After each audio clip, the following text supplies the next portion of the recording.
அடுத்தடுத்து வரப்போகிற நாட்கள்ல மறுபடியும் நெறைய மாவட்டங்கள்ல மிதமானது முதல் கனமழையானது நிச்சயம் தீவிரமடைய வாய்ப்புகள் இருக்கு. எந்தெந்த பகுதிகள் அப்படின்னு சொல்லி தான் நம்ம பார்க்க போறோம். நண்பர்களே மறக்காம நீங்க லைக் பண்ணுங்க, சப்ஸ்கிரைப் பண்ணி தொடர்ந்து சப்போர்ட் பண்ணுங்க. துல்லியமான வானிலை அறிக்கையும் பெற்றுக்கொள்ளுங்க. கடந்த சில நாட்களாகவே தமிழ்நாட்டுல பெரும்பாலான மாவட்டங்கள்ல வானம் ஓரளவு மேகமூட்டமும், அவ்வப்போது லேசான மழையும், மிதமான மழையுமாக பதிவாகி வருது. இப்போ அடுத்து வரும் நாட்கள்ல மிதமானது முதல் கனமழை வரை கடலோர மாவட்டங்கள்ல உறுதியாக எதிர்பார்க்க முடியும். சென்னை முதல் ராமநாதபுரம் வரை இருக்கக்கூடிய கடலோர பகுதிகள்ல அவ்வப்போது மிதமான மழையும், சில இடத்துல மட்டும் கனமழையும் நிச்சயம் பதிவாகும்.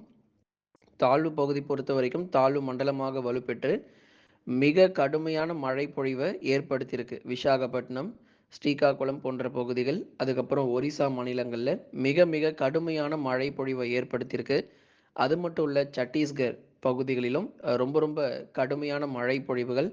அதைத் தொடர்ந்து மத்திய பிரதேஷ் உள்ளிட்ட இடங்களிலும் ரொம்ப அதிகப்படியான மழை பொழிவுகள். இந்த மாநிலங்கள்லாம் ரொம்ப ரொம்ப கடுமையா பாதிக்கப்பட்டிருக்கு. இருந்தாலும் தமிழ்நாட்டுல நமக்கு அந்த மிதமானது முதல் கனமழை மட்டும் அடுத்து வரக்கூடிய 3 முதல் 5 நாட்களுக்கு எதிர்பார்க்கப்படுது.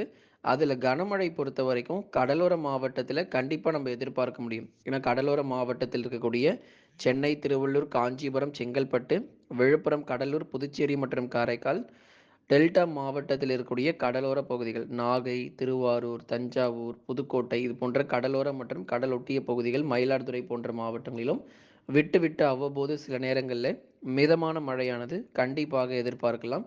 வரும் நாட்கள்ல தென் மாவட்டத்தில் இருக்கக்கூடிய கடலோர பகுதிகளான ராமநாதபுரம் உள்ளிட்ட பகுதிகள், ராமநாதபுரம், தூத்துக்குடி மற்றும் திருநெல்வேலியில் சில சமயங்களில் வானம் ஓரளவு மேகமூட்டமும், அவ்வப்போது விட்டு விட்டு மிதமான மழையும் கண்டிப்பாக பதிவாகும்.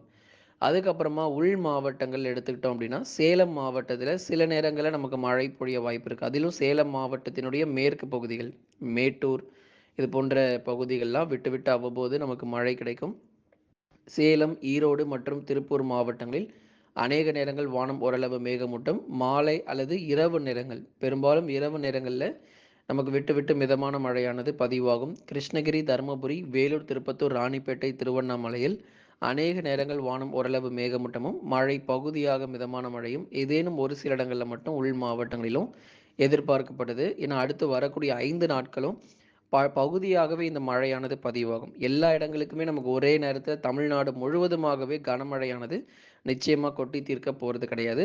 ஆனா மறுபடியும் இன்னொரு தாழ்வு பகுதியானது உருவாகுறதுக்கான வாய்ப்புகள் இருக்கு. செப்டம்பர் மாதத்துல அடுத்த வாரத்துல நமக்கு இன்னொரு தாழ்வு பகுதியும் உருவாகும். அதுவும் தமிழ்நாட்டை நோக்கி நகராம வடக்கு மற்றும் வடமேற்கு திசை நோக்கியே நகர்வதற்கான வாய்ப்புகள் அதிகம். அதனால் நமக்கு அடுத்தடுத்து வரக்கூடிய நாட்கள்ல தாழ்வு பகுதிகள் நிறைய உருவாகினாலும் தமிழ்நாட்டை நோக்கி நகர்வது அப்படிங்கிறதுக்கான வாய்ப்புகள் ரொம்ப ரொம்ப குறைவாக இருக்கு. ஏன்னா நமக்கு காற்றுடைய திசை பொறுத்த வரைக்கும் நமக்கு இன்னும் வடகிழக்கு பருவமழை தொடங்கல. கண்டிப்பா வடகிழக்கு பருவமழை மட்டும் தொடங்கிடுச்சு அப்படின்னா நிறைய தாழ்வு பகுதிகள் தமிழ்நாட்டை நோக்கி நகரும். கடலோர மாவட்டங்கள் உறுதியாக இந்த வருஷமும் பாதிக்கப்படும் அப்படிங்கிறதுல மாற்றமில்ல. ஏற்கனவே பல மாநிலங்கள் வெள்ளத்துல தத்தளிச்சுக்கிட்டு இருக்கு. தமிழ்நாடு மட்டும்தான் லேசான மழையும், மிதமான மழையும் கிடைச்சிக்கிட்டு இருக்கு. மற்ற மாநிலங்கள்லாம் எடுத்து பார்க்கும்போது வெள்ளப்பெருக்கு ஏற்படுற அளவுக்கு மழை பொழிவுகள் ஆந்திர மாநிலம், தெலுங்கானா, ஒரிசா, சத்தீஸ்கர், மேற்கு வங்கம், அதுக்கப்புறமா குஜராத், மகாராஷ்டிரா, வடக்கு கர்நாடகா எல்லா பகுதிகளிலுமே ரொம்ப ரொம்ப தீவிரமான மழை பொழிவுகள், மத்திய பிரதேஷ் போன்ற மாநிலங்கள் எல்லாமே நமக்கு ஒரு வெள்ளப்பெருக்கு ஏற்படுற அளவுக்கு நமக்கு மழையினுடைய தீவிரம் ரொம்பவே கடுமையாக இருக்கு. தமிழ்நாடு பொறுத்தவரைக்கும் தற்போதைக்கு மிதமான மழையாக இருந்தாலும், நாட்கள் செல்ல செல்ல குறிப்பாக செப்டம்பர் இறுதியில் கனமழை ரொம்பவே தீவிரமாக இருக்கும். அக்டோபர் மாதத்திலும் நல்ல ஒரு தீவிரமான மழை பொழிவுகள் உறுதியாக நம்ம எதிர்பார்க்க முடியும். நண்பர்களே நீங்க மறக்காம லைக் பண்ணுங்க, சப்ஸ்கிரைப் பண்ணி தொடர்ந்து சப்போர்ட் பண்ணுங்க. ஒவ்வொரு நாளும் துல்லியமான வானிலை அறிக்கை பெற்றுக்கொள்ளுங்க. மீண்டும் மழை வாய்ப்புகள் அதிகரிக்க வாய்ப்பு.